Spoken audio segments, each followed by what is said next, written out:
Yo, what is up? Welcome back again. Another episode of Hoops and Brews. Appreciate y'all being here with us on this Thursday afternoon. Um, Great weather in LA. I hope it's great weather where you are at. But yeah, man, we back again, man. Joe, how you feeling, bro?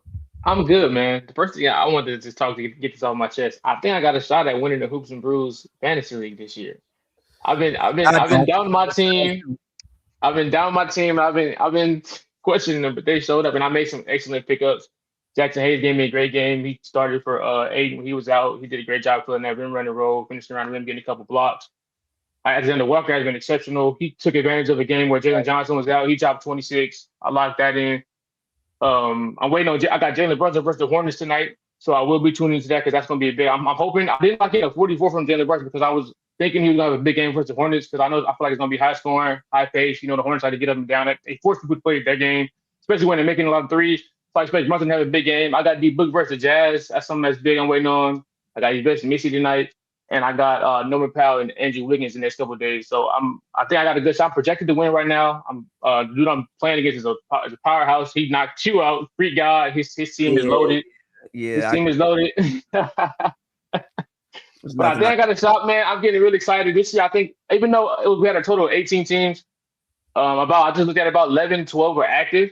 So, but that does mean four players, only 8 teams made the playoffs. Four active players did not make the playoffs. Four people I can confirm were active did not make the playoffs. So it was really competitive, despite the fact that we had a lot of inactive users. And next year I plan on fully cleaning that up. If you're watching this stream, if you want to be on the in the league, go ahead. But I think I got people lined up to join next year. So I'm aiming we might keep it 18, maybe 16, 14. Could drop a little bit, but it'd probably be bare minimum of 14 teams again next season. I expect it to be all active users. I have a blast doing this. It's like TPJ was talking in the sleeper in the chat. It's like a chess match. You know, it's fun. It makes you pay attention to the game a little more. You watching the most insane games and everything you be watching. You picking up players you never thought would be picked up. Like this dude, Julian Reese, just gave man's 20 and 15, like 45 fantasy points. I just think stuff like that is like, I know it's a it's fun. It's really fun to do. It's one of my favorite. I've been playing fantasy basketball since like 2015, 2016. I was the commissioner of the other. Yeah, I was the commissioner of the fantasy of my varsity basketball team league. We had 12 teams there. I think I I think don't know what's up. the first time I played fantasy basketball was like 2008, bro. Like 2007, That's the first time you actually see. because it was like the first time I played fantasy football, and I noticed because my team had like Dirk Nowitzki and AI on it, if I remember That's correctly. crazy. Allen Iverson and Dirk on your fantasy team. Is this on? It was on the app still, or like how do you play? It was on the computer, right? That's Yahoo, desktop. Yahoo. I think it was Yahoo Fantasy Basketball. It was either Yahoo or ESPN, but I think it was Yahoo at that That's time. insane. Yahoo, That's because fantasy football has been a thing for it's, like forever. yeah. But then they just added basketball, and then people kind of looked at basketball sideways. People still do really, but you know, it's innovative. It came a bunch of long. It came I a long like way. how And we play fantasy basketball though. Like I the like one the one game per week, you like that? You're a yeah, fan of it? Yeah, yeah, it grows on most people because it's definitely unorthodox and it's weird compared to ESPN where they just count everything. I But don't like that though. yeah, you don't like that because it's not fair. Because like your opponent has more games than you, more than likely he's gonna win. If the person, no, you're not winning that time. More than likely, the person has more games than you is gonna win. That's not fair. That's not saying you have better players. I just mean I have more games than you that week. You know, so it's Yeah, not really a way to judge. And yeah, not Thomas, not Thomas. You're not winning that shit, bro. It's yeah, mine. I can feel it, man. I'm a pop. I'm gonna celebrate, man. yeah, I'm really locked in. I think I think I yeah. got this. I had a decent I really season. want it. I want it bad. I have a decent season, but I haven't. Yeah, I have no hope. Like this is it's over with. But I did have a decent year. I'm not mad. I think I went 14-7 or Yeah, something. you skip it. You picked that Kawhi Leonard pick was crazy. That Kawhi Leonard pick was fire. G. That's Yeah, yes, it was. That's a The top Kawhi, 5 pick. Like up, if you over, that's one of the most value picks probably in history of fantasy. Kawhi and Dylan Literally. Brooks. Dylan Brooks Yeah, too. Dylan Brooks was really good too.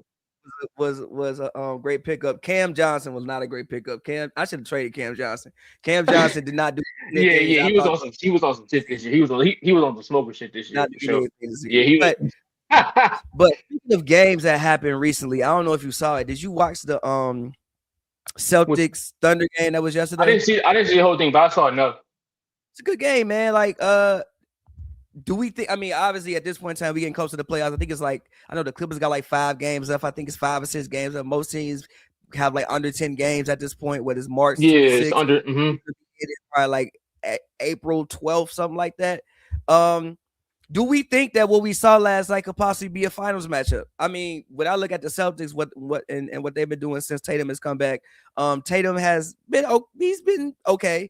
He's had his moments. He's definitely brought something to the team, but I mean, he hasn't obviously he's been out for a major injury for like the past year, so I expect him to come back and just start dropping 30, especially with the way Jaylen Brown has been playing at a MVP level this season. But do we think that the matchup last night could be a potential matchup that we might see in the finals, especially when you look at the fact of what Detroit's going through with Cade having a lung issue? Like, even when he comes back from a collapse, I think I looked it up, right? So normal human time recovery from a collapsed lung is like a week or two, but a normal human don't have to go play NBA basketball. So even when he comes back, like, what is his win and what is his stamina gonna be like?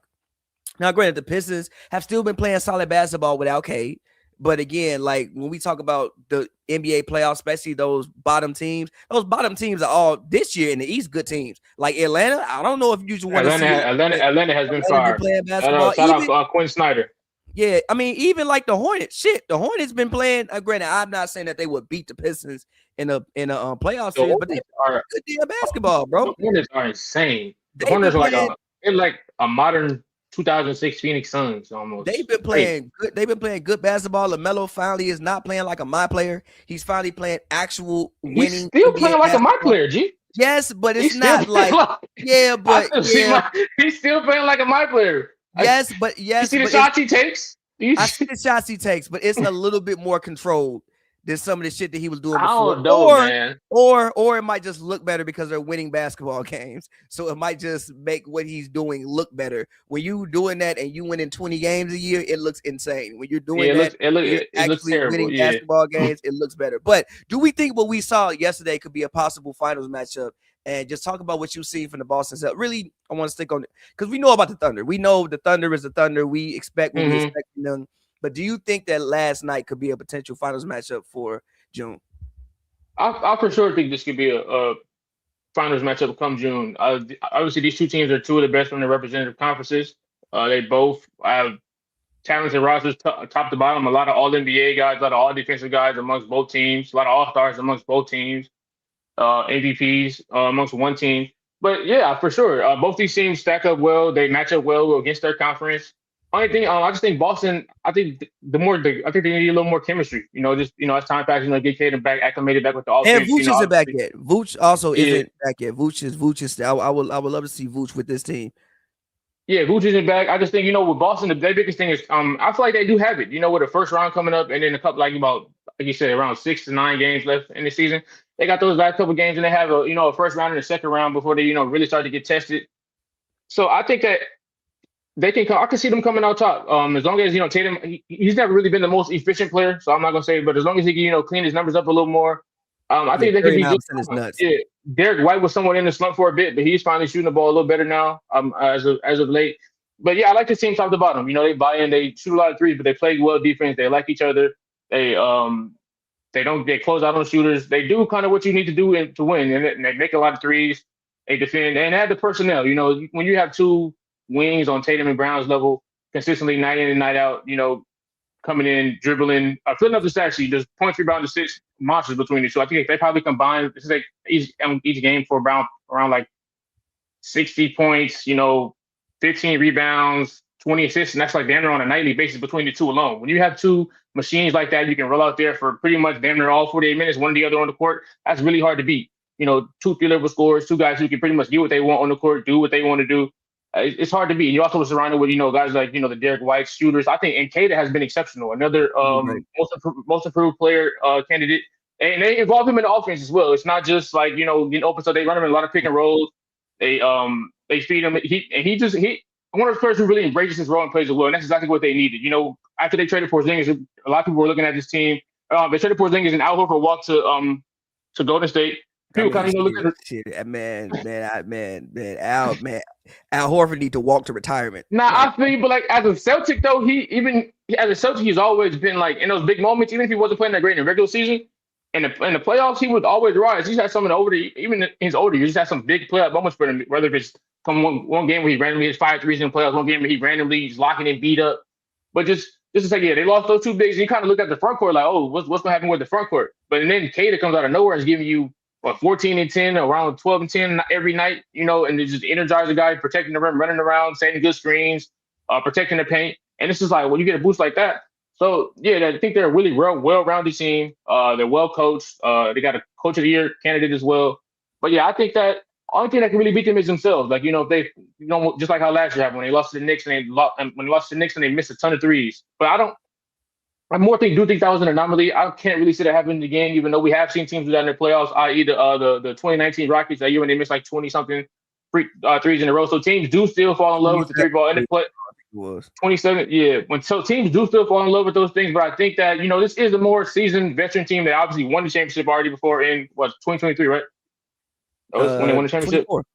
24. Oh, 20, that was 24? Okay, yeah. 24 when they won the championship. So I think that they're going to be really hard to stop. That's one thing. Also, another advantage they have, I think, on other teams in the Eastern Conference. They're experienced and they've done it before, and they have that same core, same coach. So yeah, I think Boston can for sure reach the final. They probably be my favorite. I also really like their bench, which is funny because I haven't seen that many white people on the court. Hauser, yeah, they do. Fucking 70s, but I do like their bench. I think they're a feisty bunch of guys. That's a good point. And again, like we said, Vooch isn't back. So when you add Vucevic back into that mix, a guy who's, historically been a double guy every night, when you add him back into that mix, I think that gives him like a extra punch. And when I look at the Eastern Conference, I'm with you. Like dare I say, when I look at the squads, dare I say that they might be the favorite in the Eastern Conference. Cam, what's up, man? How you feeling? Good, fellas. How you guys doing? What's good, Cam? But yeah, no, yeah, dare I say it, when I look at the Eastern Conference right now, especially again with what happened to K, I see what's going on with the Knicks. They're still winning basketball games, but Mikal Bridges hasn't really been producing the way that we want him to produce. Cat has been going through his things. Brunson's still there, but also still Brunson, when the game gets tight in those moments in the second round, third round conference finals, and you're still a 6-foot guard and you're still the best player on the team, and we looking at you do everything, I think that can be troublesome for you. So when I look at the Eastern Conference, I might be with you when I say they're the favorites. I'm not gonna lie. Even watching that game yesterday when they were down, and I thought okay, so gonna pull this one out. They did not. They had that big third quarter. Tatum showed up, Brown showed up. Those guys started hitting shots like the other guys, like Derek White started making shots. Peyton Pritchard started making shots. Quinta had moments. So when I look at that and I look at those guys, dare I say they actually, to me, might be the favorites in the Eastern Conference. Cam, what you think about the Boston Celtics? I don't know if you saw the Celtics Thunder game yesterday, when the Celtics actually won the game. But what do you think about the Boston Celtics, and would you say that they are your favorites in the Eastern Conference at this point when you look at the rest of the conference and what's happened to some of the teams in this conference? They're kind of the favorite by default. Not only are they champions, they get an extra man with Jaylen Brown's been balling all season long. He's been in an MVP conversation-ish. So they've been holding down the fort. Now they get a whole nother all-star back. Of course, by the time these games start to matter in the playoff, Tatum's going to be fully in rhythm. Do we have? I just don't have the confidence in Mitchell. The combination of Mitchell and Harden. Individually, I didn't feel this way about neither one of them, but together, I have zero confidence in Mitchell, Donovan Mitchell, and James Harden to pull off a third-round playoff series. So there's Cleveland. Who else? The Pistons. Kate Cunningham's coming off injury. Although the Pistons has been playing fairly well without Kate Cunningham. They're not winning playoff series without Kate Cunningham. They're not winning playoff series without Kate. That's what I'm saying. We all know that they're not winning without Kate Cunningham in the playoffs. So Kate Cunningham's going to take a moment to get healthy. So who are they going to see in the first round that's going to be able to give him that kind of time to play his way into shape? Is he going to have that time to play his way into shape? That's still kind of up in the air. So there's a question. And then New York Knicks. Are we confident in Jalen Brunson leading the New York Knicks to the Eastern Conference Finals? I like Jalen Brunson. He's done it before, right? So he's done it already. He took him there last year to the Eastern Conference Finals. Is he going to do that again? I mean, there was a series. I mean, he can. There was the confluence of circumstances that allowed the Knicks to get to the Eastern Conference Finals last year. Correct? Which or what? Well, so, I mean, some injuries first and foremost. Injuries. They were already up. They were already up. They were already up. Like the game when Tatum got hurt, they was already up on the. It was pretty much already clearly in their favor when he got hurt. They went up 3-2 that game, and it was like what 2 minutes left in the game, and they were down like. And they were 10? Like down 10. Yeah, they were probably going to win that series regardless, especially with the way Boston couldn't make a damn shot in that series. They were probably going to win that series regardless. And don't forget how Boston was viewed last year too. Boston was pretty much viewed as a lock to come out of the East, and then the Knicks went on there as underdogs and knocked them out. You want to count on that? You count on that to happen again? I wouldn't count on it, but I wouldn't be surprised by it. I mean, they're still a really, really good team, and they still are, top to bottom. And they so that leaves New York and in the Boston Celtics, because I just explained to you why Cleveland and Pistons are going to be there in the end.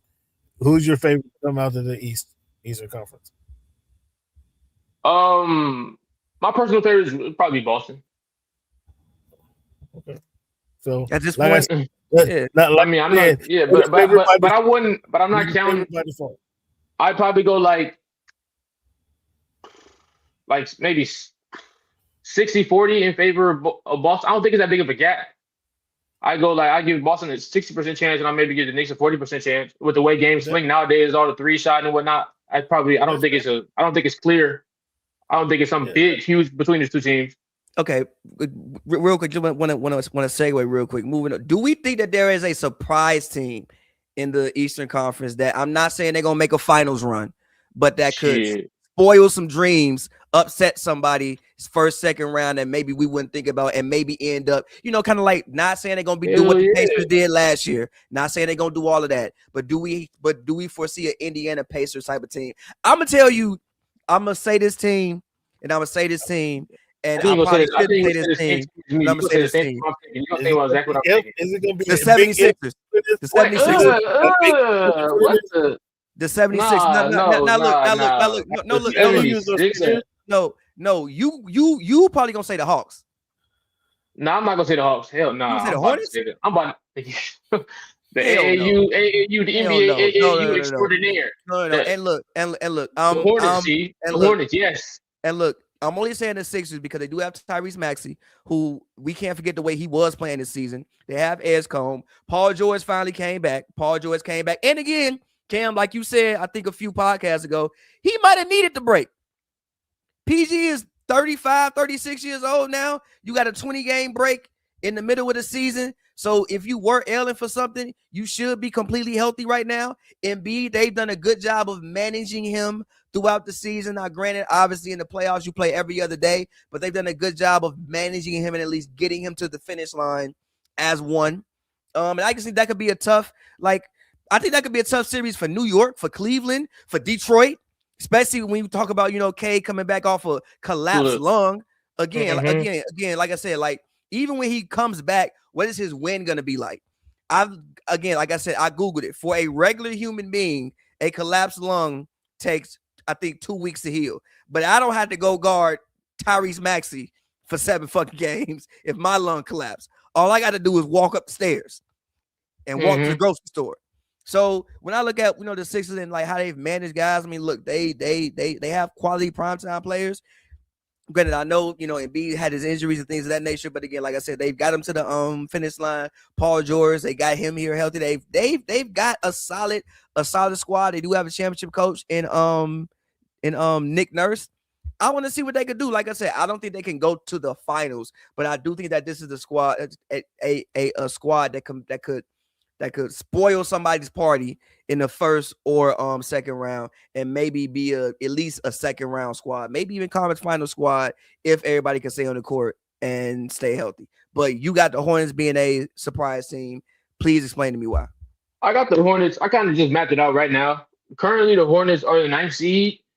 If they can move up to that 8th seed, lock it in, in their playing game, however that plays out. But if they end up in the AC and Detroit stays in that 1 seed, I got the Hornets beating Detroit in 6 in the first round. I think that they can beat them. And then going on, if you get from there on, if you get the Knicks in the next round, I think you could probably, you might be able to get a Knicks run for their money, especially if somebody turn their ankle or something happens.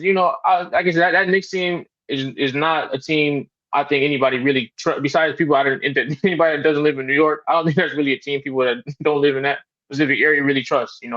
With all the issues going on with them, obviously their best player being a smaller guard. But I just think that this Hornets team they're fun. They're a really, really, really fun basketball team to watch. LaMelo Ball's finally, coming into one. I think it was highly robbery that he didn't make the All-Star team this year. That was bad for the NBA, bad for everything. I think he's been great this year. I love how they play. They get up and down. They're a really young team. A young team that can play. They have 5 guys who can score over 22, 23, 25 points in any given night between Kobe White, LaMelo Ball, Brandon Miller, they do have Kobe White now. Forgot they got Kobe White. They do have Kobe Miles Bridges. Any of those guys can kill you on any given night. If they get in the rhythm, LaMelo Ball gets the ball, he gets comfortable. He gets to throwing the behind the back passes. He's pushing. He's playing fast. They just smoked the heck. I know the Sacramento whole team was resting, but they put up like 150 points on that team. You watch them. They hit like 26 threes in total, something the franchise record. But that's dangerous, and they're all healthy. They're all young. They're hungry. They play a brand of basketball that can. That when they're hot, when they're going, is damn near impossible to stop. I know Detroit is known for their defense, but I'm not great. What they say, great offense always beats great defense. So I think that they get through them. And I just, I really like what I'm seeing. Continental was shattering the record for most threes as a rookie by a landslide, and he's already still got like 6 to 9 games left. Brandon Miller's having a breakout year. Diabate, similar to Keita, is exactly what they needed. A rim running big who don't need the ball in his hands whatsoever. He just cleans up on the glass and he finishes under the rim. That's exactly what they needed. Protects the paint, brings that grit, and holds down the paint while those guys get to go out there running free, shooting as many shots as they want. You don't got a guy down there, looking for touches, looking to slow down the offense, doing like they just doing what he's asked of. And he's a monster rebound. I think he averages around 13, 14 rebounds a night. Cleans up the glass consistently. Is it like 12? Or like? Nah, he giving you 9. Oh, 9. Okay. And that's also, I wonder how many he averaged as a starter too, because he wasn't, playing that much in the beginning of the year. So, but I'm pretty sure somewhere in the double figures. But yeah, like I said, I just really like this team. They're fun to watch. Whenever I'm free and I can turn on the Hornets game, I'll make sure I watch that because it's patient space to a T. It's patient space, it's flashiness, it's fun. So I just hope that they can get as far as they can. Because I'm more me speaking with my heart than I am with actual feeling, but I do still think it's possible. I think they're a first round exit, but I feel you. But I also am happy for the city of Charlotte, just in general. I think that people, because the Hornets have been so bad pretty much for their entire existence in Charlotte, I think people forget the basketball culture that exists in that area. Right? You have Duke, you got North Carolina. People love basketball down there. That's basically what I'm saying. So just to give that city, that state, that town something to get behind and that's fun and to be excited about, I think can bode well for them in the playoff series. And I think just the atmosphere of Charlotte will be great during the playoffs. Cam, is there any you know the question I asked, but is there any team that you see in the East that maybe people aren't thinking about that you think could possibly make a run? Not saying they're gonna be in the finals, but that they could make a run and spoil somebody's party. I didn't hear the reasons that you gave, but I would say the same reasons. The Philly, they're healthy. That's what I said. I don't like that pick. They're healthy. He's asking for an underdog pick. Do I think they're gonna make a run? I would think that these Paul George is now or never, although it's been now or never for the last 6 years for Paul. It don't matter. He got another 3 years left of max money, so he's gonna be around. He's gonna be around. It's not now or never yet. Give about 3 more years in to be now. His NBA money guaranteed, brother. This ain't the NFL. The NBA money guaranteed. They can't just get rid of you like that. They did. Yeah, you get paid, but money guaranteed. Your talent level is not going to be there, regardless of you getting paid or not. Your talent level ain't going to be there. And it's he's already up there already. So I would say, but he's had some time off, like during that COVID year, that bubble championship that somebody won. He Don't had be some time weird. Don't off. be weird. Don't be weird, bro. He had time off now to get healthy. Him and Embiid, and then Maxey is leading the way anyway. He's like neither one of these guys are the main guy. Maxey is still the dude on that team, and he just needs a little help from these guys every now and then to come up with a 20-point game. What Maxey put up 2 triple doubles, and then Embiid have a game, Paul George have a game. That's a series right there. My comment, I kind of see why I picked the Sixers, but I personally can't rock with that because I don't think they had enough time to really figure out how they want to play together. You know, this team has ran out all different types of lineups throughout the course of the year. Just had campaign playing 35 plus minutes a night the other day. You know, each Edgecombe. I think their roles aren't going to be defined by the time playoffs hits, and I think they're running to a team that is, you know, where their roles are established and they are more familiar with each other. And I think they'll get beat just off that alone. The talent is there, but the team chemistry 5-on-5. The team chemistry, I don't think it'll be high enough. You know, Paul George missed 30 games in the middle out of nowhere. He's coming back. Quinn Grimes is he stepped into a bigger role. How is he going to adjust to not being able to shoot the ball 15 to 20 times a night? Like how you know, Edgecombe is younger. Embiid is probably still gonna be in and out. I know he just came back at a monster game, but how long does that last? Is Embiid gonna be there? Is he not gonna be there? You got to change your whole offensive game plan to different when these guys are there and they aren't there. So I don't think it's enough time to, you know, really come together and figure out how to play as one and compete against, you know, a high level playoff basketball. I mean, go ahead, Pavy. My thing was like, look, if you are the Sixers, then you could play a team like, you know, I said it before, like the Pistons, right? Obviously, K. Everybody picking on the Pistons. I mean, everybody want to see the underman. They did just beat the Lakers, and the Lakers are arguably the hottest team in the NBA. Without K Cunningham, they beat the Lakers. That's the hottest team in the NBA. You think they beat them in the series? The Lakers? Yeah. In the series, no. Okay, then. Without that's the Lakers, but that's the Lakers. But I mean, you're talking about it seemed like the 76ers. I'll probably take the Pistons. Listen. You gonna take the underman Pistons? They over the Sixers. Listen. They needed the Sixers are biggest. They're the biggest afterthought in the NBA. Listen, like nobody. Listen, like we done. We've been done with them. Listen to the question. Who's your pick? Charlotte. Your pick was Charlotte. Charlotte. Yes, they fired. Some new booties who's wet behind the ear. Come on, man. I'll definitely pick Charlotte. You gonna have to keep up. You gonna have to. You better lace your shoes. You better lace your shoes up playing against the Hornets. That's all I'm saying. You better make sure them is tight. Better ready to go because they gonna listen. They gonna run your ass out the gym. Listen, I think what Charlotte is doing is good, but if I had to move on, if I had to pick one team that I thought could possibly make a run, just looking at the way they've been able to manage Joel this season, they at least got him to the finish line in one piece. Now, when he gets to the playoffs and got to play every other day, I don't know, but they at least got him to the finish line as one. Paul George, he's 35. You can't even say that yet. You know, it's too soon to say that, bro. It's like 6 games left. It's too soon to say. I'm not going. Fall out within 6 games, bro. All right, man. Paul George, I know he had whatever happened and he got sent home, but he's 35 years old. He might have needed that, bro. He needed that. That's what I'm saying. He needed that. He's also been hurt all year. He genuinely might have needed that.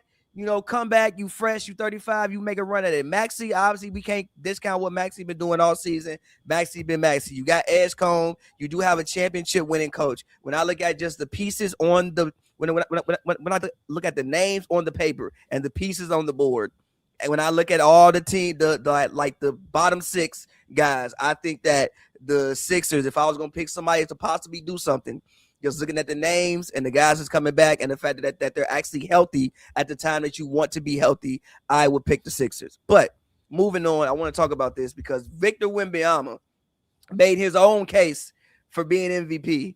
What do we think about Wemby making his own case for being MVP? Wemby, I feel you. And you should get some votes. You should definitely get some votes.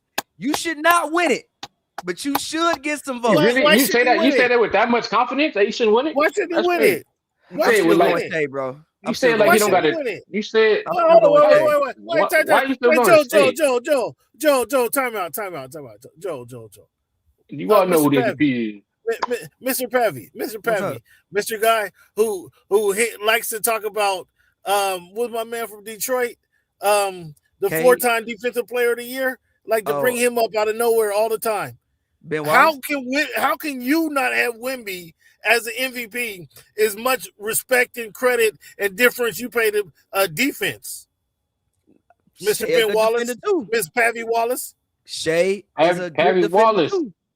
Listen. Shea, no. What time? No, Shea is not having cats.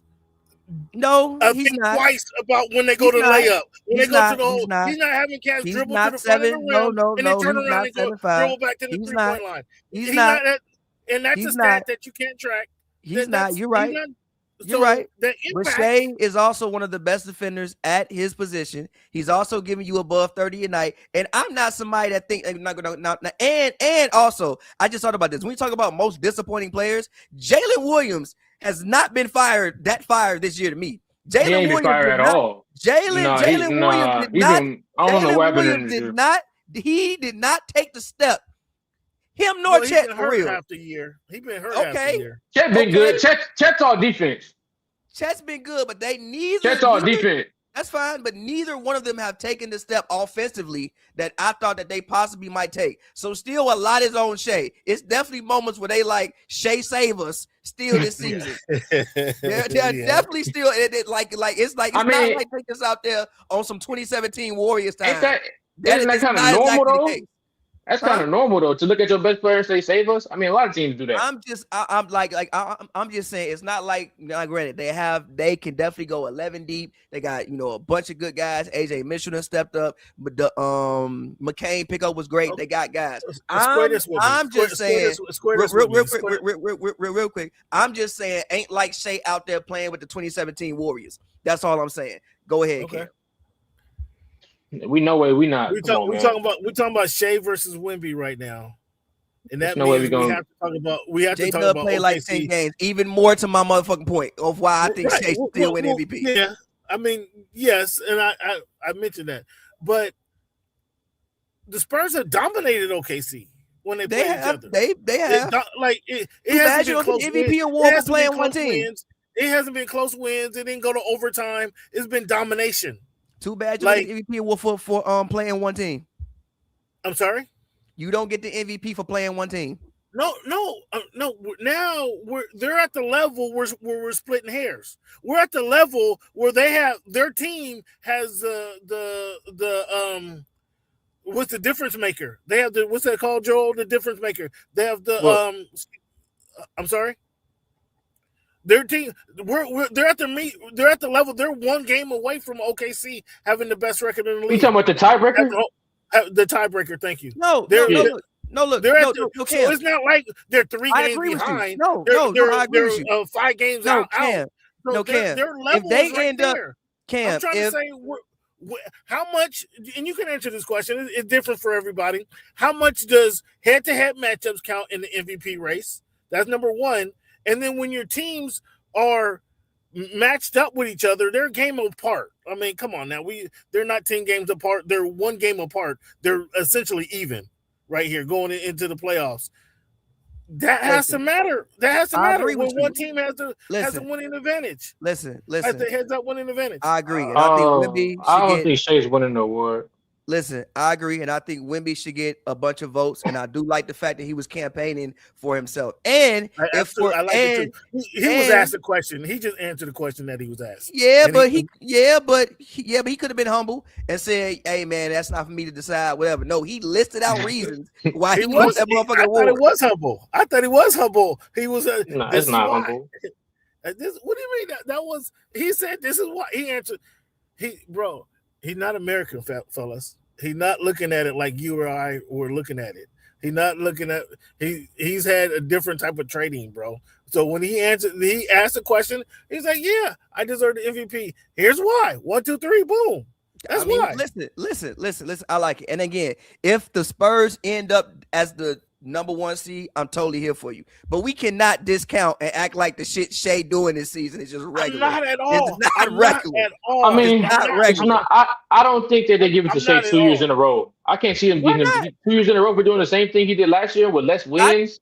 I don't know. I think voter fatigue is the thing. And I think other people are doing cool things too. They gave fucking Jokic the award. Okay, but what Jokic was doing was extraordinary. Jokic is something we never seen a Jokic. The NBA has never seen a Jokic. Jokic is doing today is we've somewhat seen what people do. We've seen people trying to do what Shea has done before. Jokic, Michael Jordan, Kobe Bryant. Look who you just named.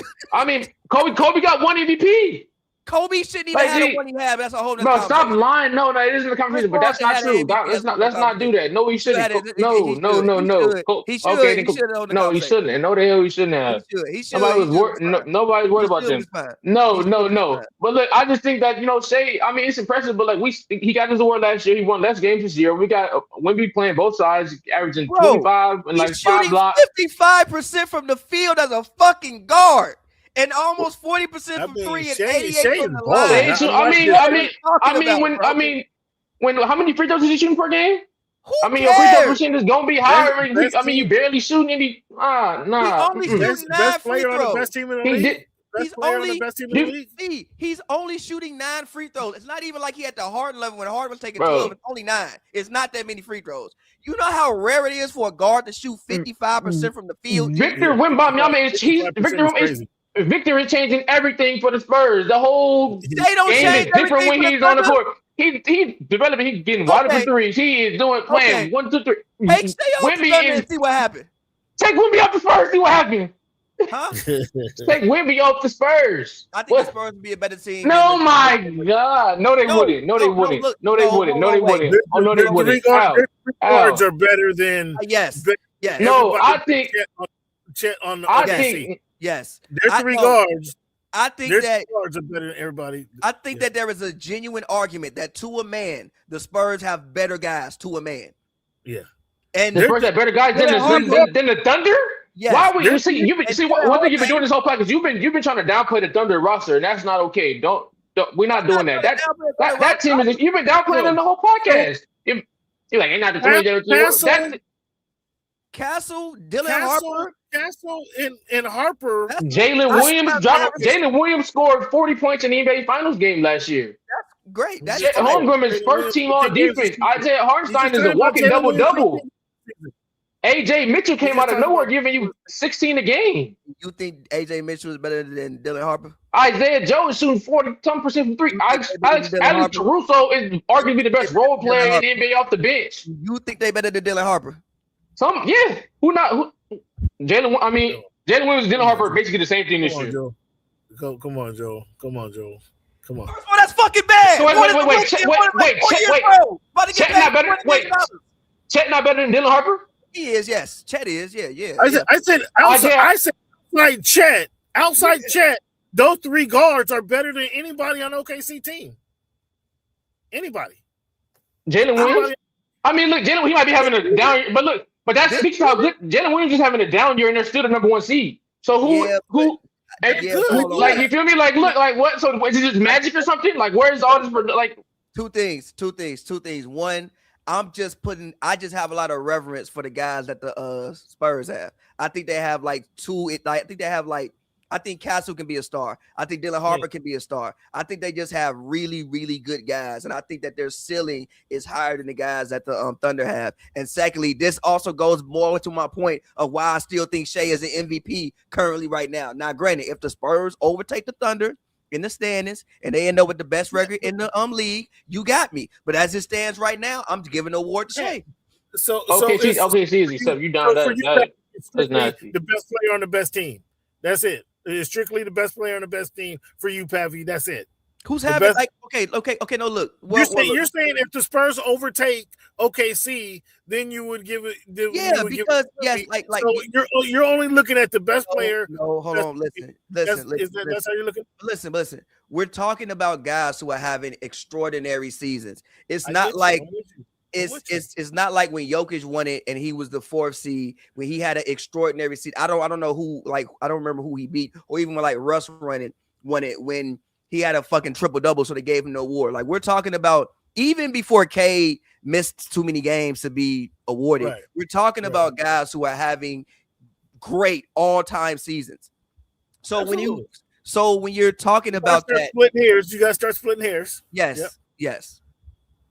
And that's so you're splitting hairs, and you're gonna say, but I'm just want to get this clear. You're saying the best player on the best team, because I believe Wemby is the most valuable player on the team, regardless if he has the best record or not. He has to have crazy impacts. Okay, that's fine. But like, okay, that's fine. But even like the year, I don't know, fucking, it was mad years when I thought LeBron was the most valuable player in the league, and he didn't win an award every year. So sometimes being the actual most valuable player, that's a myth too. In the league doesn't give you the award every year. I told you guys 2 weeks ago he had my vote. I was convinced then. I was already convinced. So, and now that he's been getting closer, they weren't even. I don't think they were. Clearly there was in Wemby's reach of their record. Now their record is attainable. I mean, I'm just telling you that's how much impact I think he's having on that squad. And I agree with you. Shea is nice. Shea is nice. Shea is, like you said, Pavy, he's had unbelievable 55% from the floor. He's had an unbelievable for a guard, bro. Centers sometimes don't shoot 55% from the field. Yeah, right. Yeah, that's for a guard shooting threes, shooting jumpers on you, shooting the step backs. That's amazing. But Wemby's doing his thing out there. I just don't see how, bro. Niggas don't even look at the paint when Wemby is in there. Did you see the play when Darius Garland running all over the place? He still couldn't get rid of Wemby. He's 7'4", moving laterally. We have never seen this before. It's time to get the MVP started. By the end of his career, he's gonna win how many? About at least 4 of them. The first one comes this year. NBA has never seen this before. The Spurs were not on a second seed, so a lot of people heading into the season. Nobody had. I don't think. Okay. I don't think you had them second seed. You had them second seed. I didn't have them second seed, but I definitely didn't have them being a. Oh yeah, I'm not saying to be a bad team. They're over. I also didn't know if he would be healthy enough for them to be the second seed. Yeah, I mean, well, he is. They're overachieving. They've babied throughout the season. Hold them to 20 minutes. There's a lot of games they held them to 20 minutes. Yeah, they got him here now. Let him cook. Let this boy go ahead and play 35, and let's see what we can get from this dude.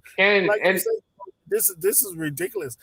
This is shit we ain't seen. But we gotta give Nikola Jokic some respect. Can we get Luka Doncic to come in the conversation too?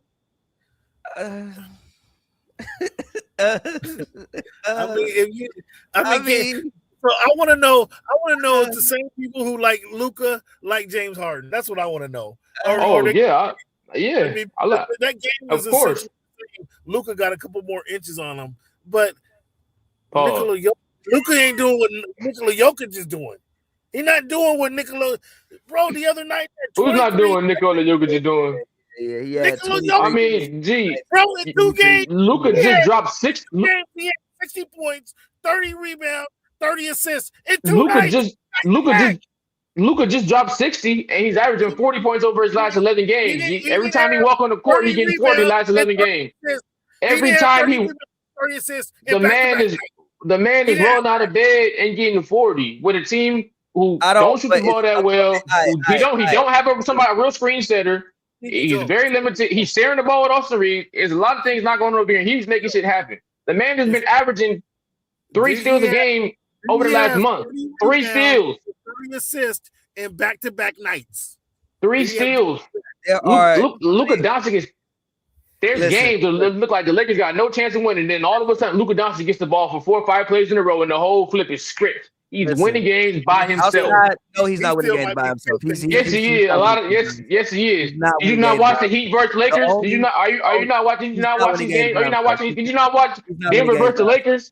Did you not watch when they sent the double team and he went baseline and stepped back?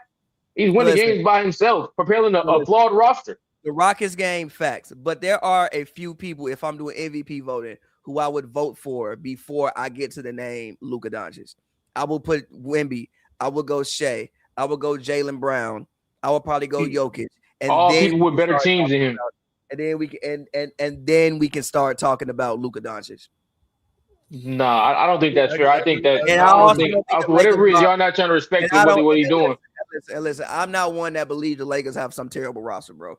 I know LeBron James is 41 years old, but that's still a whole fucking LeBron James. The Lakers name one good player. Name one good player off the bench. Marcus Smart been solid.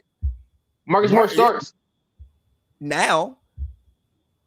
Well, then his name. No. Rui's not where's good. Hayes been? Where's Hayes been?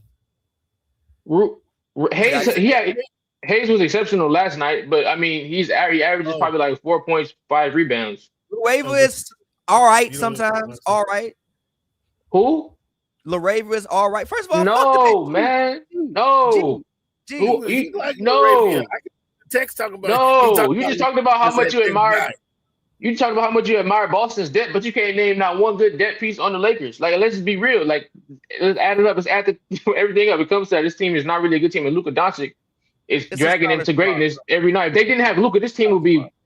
If the Lakers didn't have Luka, they'd be in the lottery. Well, yeah. Well. And a third seed, and they won a fucking 10-game win streak. If you take away a person who's getting paid $50 million fucking dollars, you probably would be in the lottery. No, that's not. Take off the Spurs and OKC. Take them players though. You wouldn't be in the lottery. They're not getting paid $50 million. Shea not? So, is he deserving? Shea off the Thunder, they might be in the lottery. That's not true. They definitely going for the play-in. It's not true. They going for the play-in. No. So they are. So the Thunder are top 6 seed, no shade, in the West. Probably 6. Stop it. Come on. When Jalen Williams didn't score 40 American points in the NBA Finals last year. Hold on, wait. They ain't better than the Rockets and the T-Wolves, no shade. Jalen Williams didn't score 40 in the Are they Finals better than the Rockets and the T-Wolves with no Shea Gilgeous-Alexander? The Rockets are. Answer my question. I think, yeah. Why are the Rockets trash, Joel? Why are the Rockets trash? Because they got a lot of growing young players who don't know their footing in the league yet. Don't actually make sense. Amen Thompson need to lock himself in the gym and learn to shoot the goddamn basketball. He's been killing though. To be fair, he still plays very productive NBA minutes. See, the thing is, the guard, he had 18 rebounds in one game. He's a guard. 6'8". That's great. Name another 6'7" player grabbing 18 rebounds. That's not incredible. Something that 18. That's not. He's still a positive on the court though. I know he's active on the court, but I'm just saying. No, I said a positive on the court. I agree, but then when we get to the offensive end, if he not dunking, Lord Jesus, if he not dunking or laying the ball up, Lord Jesus, he needs to lock himself in the room and learn how to shoot the basketball. Reed Shepherd probably should start. I forget what game it was recently that he was balling, and then also their late game offense is bad because again they don't have a guard. They don't have a guard. They either get a ball to Şengün, they get a ball to KD, and they got to dribble 66 times to get a little. Amen too. They give it to him, man. And it was an amen too. Yeah. Did you watch him last night? I didn't watch it, but I saw something. I saw the clip that mattered. I saw KD get locked up at the end. In overtime, the last 3 plays. Didn't they blow like a 1-on-1? Şengün 1-on-1. Didn't they blow like a 10-point lead in overtime? Real quick. Yeah, they did. Yeah, that's insane. They jumped out to a lead. 10-point lead in overtime. No Anthony Edwards, by the way. I want to say it was. That's egregious. It might have been a 13-point lead. It might have been 13 that they gave up. They jumped up 13 and then let Minnesota come right back. Minnesota was undermanned. Yeah, it was their late game operation is horrible. I'm embarrassed by that. I'm embarrassed to see. Yeah, Ime. Yeah, this ain't been one of Ime's best coaching jobs so far this season. It has not. I mean, it's really his fault. Have y'all seen how bad Tari Eason is shooting the ball? Have y'all seen how bad Dorian Finney-Smith has been? Have y'all seen Şengün trying to guard an open space?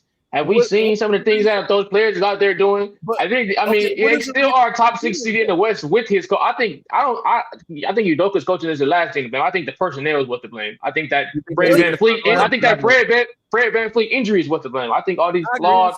I think Jabari Smith not knowing what the hell he's supposed to be out there in the court and bricking and really just knowing where he wants to operate. I think that's more of an issue than Udoka's coaching. I don't know what they be tweaking out there. What is the reason for the G League? What is the reason for the G League?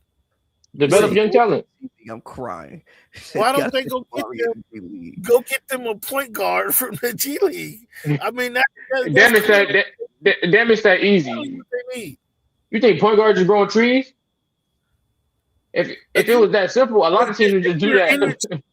And that's the next development level. Go bring somebody up. It's not that simple, man. Again, point guard. Somebody, a point guard who can run an NBA team is not just sitting in the G League. Just play Reed Shepherd, bro. Just start Reed Shepherd, bro. He don't. I understand. He don't meet the Udoka policies. There's somebody out there, Joe. There's somebody who plays in NCAA who's running the offense right now. In the NCAA tournament, the NCAA is different than the G League. That's different from the G League. That's different from the G League. That's different. That's different. That guy. Walton Clayton Jr., although he is in Utah right now, I get it.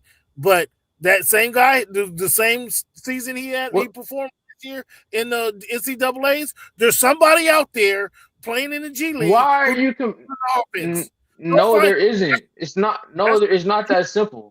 Joe, you say it's a personnel problem? That's a scouting problem. Go scout and go find you a fucking. It's a general manager problem. G. Is an issue. It's a front office problem. You give Dorian Finney-Smith all that UMLE, and he go out there and play like that when but they were, to be fair, they were blindsided by the Fayetteville Street injury, but it has been quite some time since then. But like I said, when we talked about the deadline, I told y'all about number one loser of the deadline was the Houston Rockets because you used a trade deadline, not the G League. That was my number one loser of the and that is glaring now. But it's not just no find in the G League, dog. I can't. No, it's not. What you want me to do? Go out in Houston? Be like, you want Jersey? Bro, and just run the Rockets. Team people who run the Rockets, not just. What is the reason for the G League? What is the reason for it? Just because you're supposed to develop young players, but it's not easy. It's not easy to do. Like it's not. It's not a really common thing. All right. But why did this? As we talk about the Rockets, I want to do the same thing looking towards the playoffs that we did with the Eastern Conference and the Western Conference. Are there any Western Conference teams? I think it's much harder in the West to come up with a team that can actually do something. Are there any Western Conference teams that maybe aren't in the top 6 that we think could actually make some noise in the play? It is much harder in the West. Can I go first? Yeah. I'm gonna go with the historic Inglewood Clippers. Me too. If I had to pick one team, I would probably say the Clippers. And I'm only saying the Clippers because of the way Kawhi Leonard has been playing this season. The historic Inglewood Clippers, yeah, they've been exceptional. I want to give a lot of credit to Kawhi Leonard's leadership.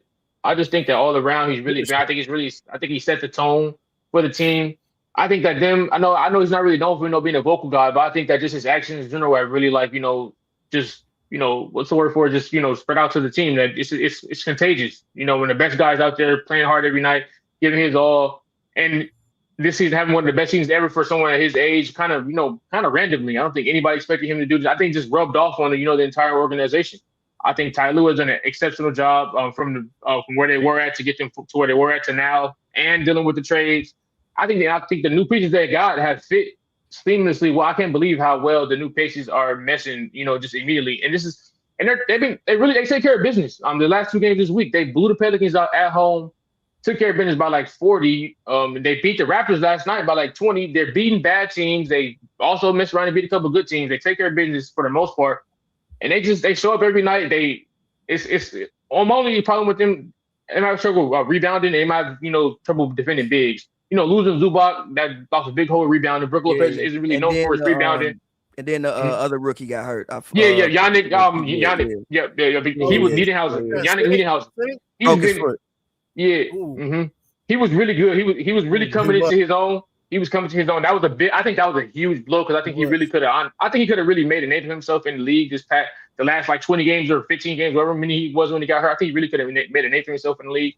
But the way the new pieces have just fit with this team, kind of overnight, I think Kawhi's play has really rubbed off on these guys, and I just think that they'll be a tough beat. They defend the perimeter really well. They take good shots. They shoot the 3-ball well. Ty Lue has done his thing. Like I said, they're the only team in NBA history that would be below 15 games in one season, below 15 games below 500 in one season, and then in that same season be above 500. So the momentum is there. They've been one of the better teams in the NBA, the entire NBA since December. But like Kawhi Leonard, no signs of, he's been dealing with a little ankle injury lately, nothing serious, but he's still been out there. He's still been playing well. Darius Garland has came. Oh, like what? Like he's playing. Back, he's been really good. He has been. Yeah, he's been really, really, really good. His twitch, his quickness. He can pretty much get any shot he wants. He can push the pace. He can make it. He can find open man. He can hit open three. He's pretty much doing exactly what you would want from your young league guard. But yeah, I'm really impressed with this Clippers team. I watched a lot of them this year. I paid very close attention to them, and I think that they can really scare somebody in the playoffs. I don't think that's a team you want to see with Kawhi Leonard healthy. I don't think you want to see it, especially considering Kawhi Leonard's playoff history. You know what he's done. You know, being healthy heading into the playoffs. I agree with that. Cam, do you have everything you said? You didn't mention Mathurin. I could. I was going to do that. I mean, Mathurin has been really good too. I don't know what got into him. He's been really good too. He's been scoring the ball at will. He wasn't scoring the ball this easy in Indiana. He wasn't scoring the ball this easy in Indiana. I don't think he had a fluorescent green light. I don't think he had a fluorescent green light. I don't think he had a fluorescent green light in Indiana. It looked like Ty Lue just said, "Go put him up." And this kid is taking 19% from three is hilarious. Though. Yeah. Who shooting 19% from three? Benedict Mathurin since he's been in LA. What is it? 19% from three. Well, how many points were in? 20. You can't make the next if you don't take it. That's his motto. You can't make the next. That's what's up. But yeah, that. But I think that's good. And I think for him, and you mentioned Kawhi's leadership, which is hysterical. You gotta look at the head of the snake. You gotta get ahead of the snake credit. I would say it's more of his practice habits has been kind of what the players should follow. I wouldn't say it's necessarily his leadership because he don't talk to guys. He don't really. He's not a leader like that. It's energy though. Your actions speak loud, man. Your actions speak loud. That's what I'm saying. He goes to practice and he works hard, and that's a form of leadership. That brings players to working hard. What I think it's for the wild stallion like Mathurin is, I think that is a good thing. I think it's kind of the yin and yang for them both. It'll allow Kawhi to kind of, if Kawhi is telling them to settle down, young bull, Mathurin is saying pick it up, old fella, and getting Kawhi to continue that pace and try to keep up with him. I think it's a good duel. I'd really like to be in that locker room to see what that dynamic is like, because I just from afar, that's what I think the benefit of them two are getting out of that relationship. Not to mention you add in Garland, somebody who can easily get Mathurin the ball when he's slicing to the hoop. Everybody sees him. They're trying to feed him the hoop, feed him the rock. And the same with making it easy for Kawhi. That's certainly one thing I think that we talked about Houston already, that KD is missing. Somebody say, go get your ass in the blocks. Stop trying to post front at the 3-point line. Somebody needs to tell him that versus Garland has a ball in his hand and can easily, you can see that he has control in the pace of the game. For sure. Which is great for them. Go ahead. I mean, I was gonna say like so is that the team that you would pick if you had to say you could see somebody? Because I mean, obviously, they're in the play. They're in the play right now. It's still up in the air. They're gonna play Phoenix. Phoenix is so up and down. They should, but they should beat Phoenix, and then like Golden State, especially Moses Moody, please get well soon. I mean, it's gonna be a minute, but Moses Moody get well soon because that was insane. I was watching that game live. But when you look at the Warriors, I mean, obviously, Steph. I didn't realize Steph been out since January. Steph been out since January. They'll probably have him back for the play-in, though. I would assume. But like you've been out since January. How much do you really expect from this Warriors team with Jimmy being out, Moses being out? Like at KP, damn to be forgetting KP even on the Warriors. The Warriors are a sad puppy right now. That team is a sad puppy. That's a very sad case going on over there. It's one of the saddest cases in the NBA. I could drop a tear for what's going on in that organization. Yeah, literally. So I really can't see them doing anything in the play in the like making noise at all. Really, Jim in Portland, they're gonna have to win 2 games. Portland gonna have to win. I don't really believe in Portland. I don't believe in Phoenix. So really the only squad as like opposed to the Eastern Conference, when I think like the Eastern Conference, when it comes to those lower teams, I think it's a little bit more balanced than the West. I also think the top seeds in the West are just so above those guys that there's probably nothing that they can do about it. So yeah, if I had to pick one team, yeah, I guess I would go with the Clippers as well. By random, but we basically guaranteed to get Clippers Spurs based on what y'all said in the first round. What's that? Series. What's that? What y'all got? I mean, I'm gonna like go with the Spurs. I'm gonna go with the Spurs and like I think Kawhi can get you two. Two? Kawhi can get you two. Yeah. I'm not gonna lie. I'd probably go Spurs in 7. That's a 4-1 right there. It ain't That's 7. That's 7. And I might even go Clippers in 7. Who Clippers in 7? Okay. Nah. Because of game 7. I don't know, would man. Be no. I listen. I mean, no, never mind. Because the Clippers don't have the Clippers front court is trash. So I mean, never mind. That's a 4-1 series. It's not a 4-1. It's not 4-1. Kawhi I guess I probably go either Spurs or 6. I don't trust Brook Lopez and Isaiah Jackson as Wemby's primary matchup. I don't like that. I don't like how that looks. I would try Kawhi and Wemby. I would try it. If Kawhi scored 35 in games 1 and 2, who else is scoring 25 with Kawhi? Benedict, Garland. Don't let Lopez get hot. John Collins can get you 15. Derrick Jones can get you 12, 15. Chris Dunn's gonna give you some. He's gonna give you all NBA defense. I said 25. These guys are Garland and Matthew can get you 25. They for sure can get you 25, without a doubt. I'm not banking on. Brook Lopez mess around and get hot. I'm not banking on that against Castle and Guard. Yeah. I would. Castle and Harper. I'm not. First off, Benedict gonna shoot that motherfucker. So one of them games he gonna get hot. One of them games he gonna get hot because he gonna shoot that motherfucker enough to get hot. One of them games he gonna get hot. Okay, I'll buy that. Okay, that's so there's the one game, and this is a contract year for him too, right? For Benedict. So I mean, he for sure going out guns blazing. He ain't going out weak. He know what's at stake. It's a contract year for Benedict. He ain't going out. He ain't going out fast. I can see the Clippers signing him. Like I said, I think that's a great combination. I think that's a great yin and yang they have going on because Mathurin is a wild stallion, man. That would be my description, my nickname for him. He just puts him up. But watching Kawhi work and be disciplined in at what he does every day, I mean, that has to help him. And to your point, Joel, I'll give you some credit there. That is a form of leadership. There you go. Fair. But that's it. But I don't think there's a surprise. I mean, the surprise is what the Spurs. We already been surprised is what the hell Wemby been doing all year long, and with the Spurs where the Spurs are. I think they coming out of the West, fellas. Yeah, I'll probably say Spurs in 7 or Spurs in 6, but it'd be hell of a. How is it going 6 or 7? I don't got. I don't have 7, but I can definitely. See, the Clippers are a good basketball team. And they have a closer. They have enough to hang around with you, and they have a closer. That's really all it comes down to. They have the pieces, all of them on both sides of the ball. They have the pieces. They're well coached. Only thing that misses is really the front court is trash to me. I don't trust the front court unless Brook Lopez turned into 2012 Ray Allen on that night, and then the front court is fire. But rounding he does that a lot. Rounding it out, one last thing before we get out of here.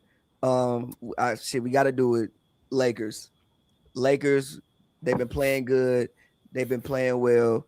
Do any of us actually think at this point that the Lakers are a serious? I mean, we got to talk about them like they're, I guess, a contender. They are the third seed, if I'm not mistaken. They're the third seed. They're probably going to win 50 games. But what do we think about the Lakers? Do we actually think that the Lakers have serious chances to do serious damage in the playoffs? I'm going to say second round. I think they could be a second round team. After that, God bless. So looking at as this, if the playoffs started today, they got a favorable matchup. They're playing the Houston Rockets. They beating Houston. Houston's losing first round to anybody they play. they got the clutch. They got the clutch matchup over Houston. Houston, we know the shambles. We talked about it for 3 weeks now. So that's a favorable matchup. And Joe, is that a 7-game series or is that a No, 4-1? What, Houston Lakers? Yeah, That probably 5 games. 4-1, 5. 5-game series. Yeah, I probably have to. I mean, Rockets are losing first round. They're not. Well, they could push the series because Reeves sometimes struggles against teams who have athletic wings, and I think that if they're missing Reeves scoring for most of that series, it could come competitive. So I could see it could maybe get to 5 or 6. This is still the Lakers team that just recently got hot. And they still, like I said, they lack depth. So it could be a series because of Houston's defense alone and Udoka's defensive principles, and could probably extend the series a little bit. So I'll take that back. I say 6 or 7. Wow. I think I'm going 5. Yeah, I think that's a 5-game series. Favorable 5-game series, Lakers, and then that puts them in the second round where I think they'll be playing above their heads. Obviously, unless there is an upset in the first round, which I don't foresee, they're losing the second round. They're gonna either play OKC or the Spurs, and they're not beating either of those in the second round. I pretty much somewhat pretty for the most part agree with you, Pat. I think the standings are true to what you see. Sometimes the standings might lie to you, but I think it's true. Them being the third seed, I think they really are the third best team in the West. I think they're better than the Nuggets, better than the Rockets, better than every team. Minnesota this year, they're better than every team under them. So So I think that they could beat any of the teams under them in the series, but the 2 teams over them, no. Yeah, right. Agree. They're not beating them. That's fair. They lack depth. They lack, a true rim protector, a true, rebounder. And the hero ball, the Luka Doncic, Austin Reeves hero balls were hard to rely on against a team like, OKC or not OKC or San Antonio. So yeah, that's pretty much, their ceiling. It's hard to, I was going to ask you if you thought that was sustainable throughout the playoffs. Not against everybody but those 2 teams. They got the personnel to, mirror it and the offense as well to run you out the gym. And the Lakers also, their defense. They've been playing much better defense, over there. They just had a 10-game winning streak. And, since I think around February, early February, they've been playing just great basketball. They got coming along. But I don't think they don't have enough to keep up, on the boards and defensively. So, that's pretty much going to be the demise. And also, they have been better shooting too. But I don't really trust those the Lakers to shoot a good high percentage. Those guys, the Wemby only guy who really is a proven knockdown shooter is the guy we just traded for, Luke Kennard. So that's also hard too when Luka starts seeing those tougher coverages and Reeves, like if Reeves performs like how he did last year in the playoffs, which is pretty bad, then then it all blows up. Fair. Yeah, I don't think it's sustainable. And when he faces when you guys face tougher competition consistently, I don't think the numbers are going to be there for Luka the way he's not going to be explode like he has been. And does LeBron has a playoff notch? Can he turn it up in the playoffs?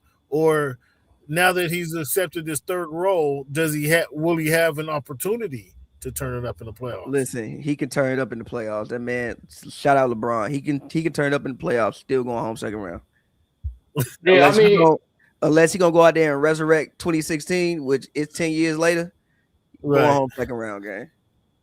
Yeah, I don't disagree. Go home. We saw LeBron in the playoffs last year. He didn't really seem locked in. He was kind of laughing with the competition. He settled for a lot of threes. Even the year before that, he hasn't had the same, sort of, just playoff LeBron type of aura that we used to see, growing up. So that's pretty much a wash. But they're still I still do believe they're a good team. I think they had a good season, but just not enough to win a championship. Same. But I think we can leave it there until the next time that we reconnect. Everybody get y'all plugs in. Tell the people where they can find y'all at. And yeah. Hit me up every week. Voice of the Fans on YouTube. Voice of the Fans on YouTube. We do my podcast every Wednesday. Voice of the Fans every Wednesday night. Hit me up. Thank you guys for having me. Joel, fantasy football, start your I had a bad season this year, man, but I'll definitely be back. I'm coming back stronger. Yeah, coming back strong. Oh, nice to see you, big dog. Thanks for the invite. Of course, bro. Appreciate you. You guys be safe. We'll be back Monday, Cam. We back if you want to pull up. We'll be back Monday. Sounds good. Just send me the link. Bet. Yep. Got you. Appreciate you, brother. Joe, tell the people where they can find you at. Yep. Appreciate y'all. Find me on Instagram, Joel R. Wilson. Twitter at the Joel. Shout out y'all. Shout out to Fantasy League. Like I said, I'm locked in. I'm getting that one of my first ring in a long time, like 4 or 5 years in that league. So You yeah, did shout win out to y'all before. for tuning in. You said what? You I think did I win won. before. I think I won the first year after COVID. I think that was 2021, Yeah. and I won nothing else after that. But I'm trying to get back on top from that, and then get ready to set it again next year. Facts. And as always, man, y'all can find me at Pavy World everywhere on the internet. New music coming out really, really soon, so look out for that. And as always, man, it's been Hoops and Brews, man. Appreciate y'all. They thought it was over, but I said we back. They thought it was over.